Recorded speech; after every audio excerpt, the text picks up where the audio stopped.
Welcome to Penrose Learning, where we make understanding easy.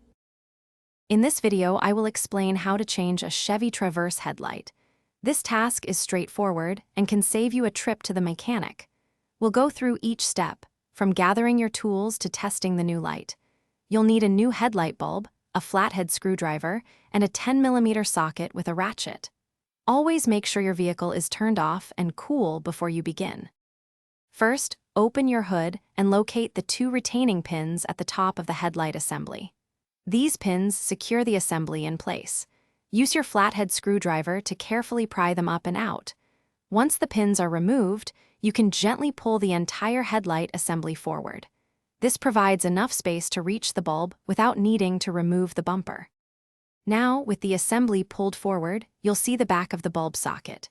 Twist the socket about 1/4 turn counterclockwise to unlock it from the housing. Gently pull the old bulb straight out. When handling the new bulb, avoid touching the glass with your bare hands, as oils can reduce its lifespan. Insert the new bulb firmly into the socket, ensuring it's seated correctly.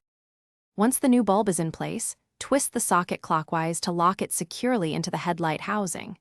Then, carefully slide the entire headlight assembly back into its original position until it clicks into place. Reinsert the two retaining pins you removed earlier to secure everything. Finally, turn on your vehicle and test the new headlight to confirm it's working correctly. You've successfully changed your headlight. Thanks for watching. If this was helpful, leave a like and consider subscribing. See you next time.